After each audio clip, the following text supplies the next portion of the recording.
So welcome back to Live Athletic.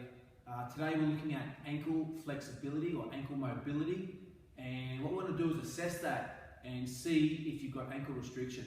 So I guess guys, I just recently did a post on Instagram and I used surfing as an example, and we had a look at, I found a picture of Kelly Slater on the internet lining up a putt, just sitting down,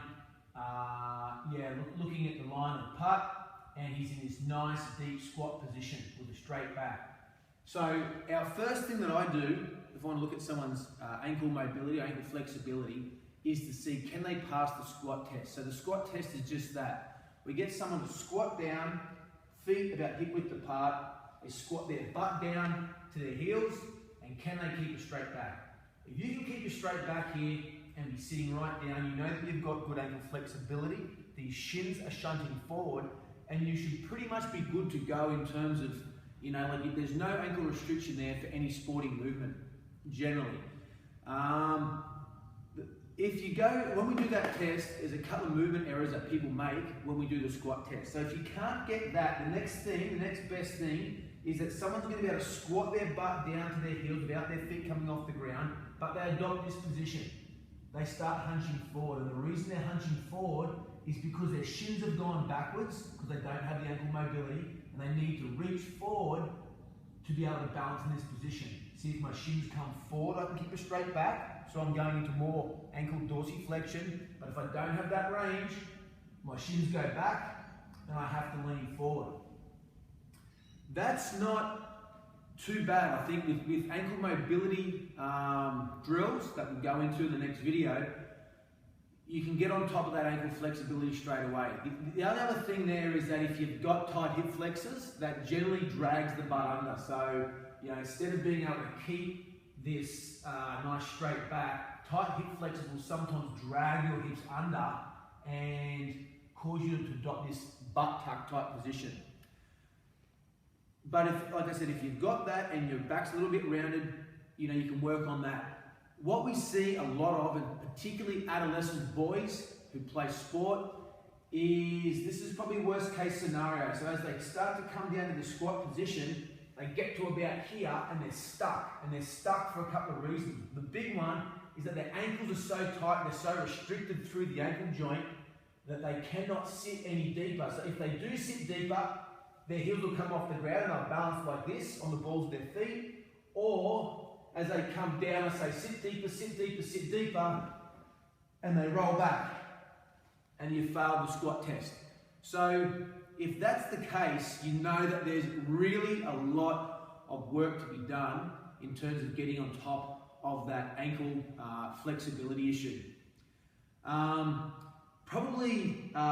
If you have passed the squat test where you've got your butt to the ground, your back straight, the next place to go to evaluate whether or not you've got the degree of flexibility that you've got is, can you sit in the bottom of a static pistol squat position? So if you can do this and you can do it well, you really know you're quite unrestricted for your ankles. And I think this is an objective. Everyone in our high performance training program needs to get this static pistol squat at some stage. So in that position, we're squatting down, and can I sit in the bottom of that pistol squat with my knee pulling out and my shin forward enough to be able to balance at the bottom of that static pistol squat position, both legs.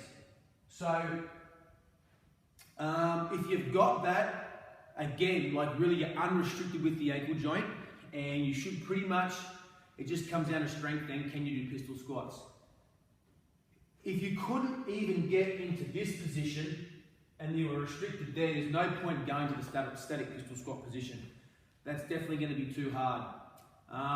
So there's some really good tests that I use that pretty much sum up. As soon as you see people adopt those positions, you can tell straight away what they're going to be like in the ankles.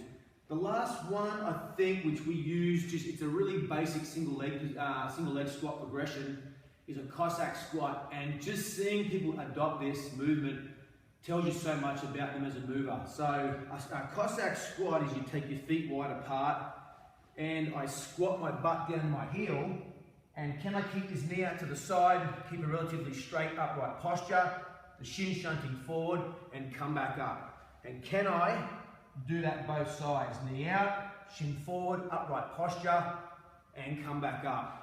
So if you've got tight ankles, again, this thing you'll see, people's heel will lift up off the ground to get to the bottom.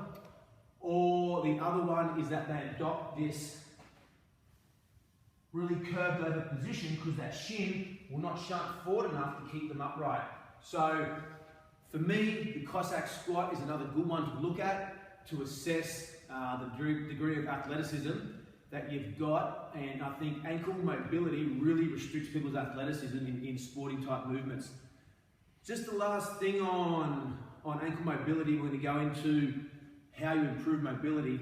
Is stretching best or is mobilizing type drills better? I think stretching is probably a little bit overrated for someone that's got a really tight joint.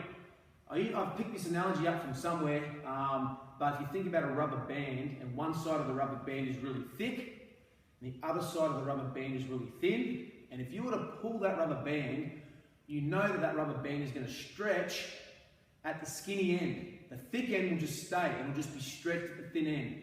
And I think that's what happens if you just use stretching to try to free up the ankle joint, is that it stretches above and below the joint. It might stretch at the stretchiest part, and that might be like your calf muscle.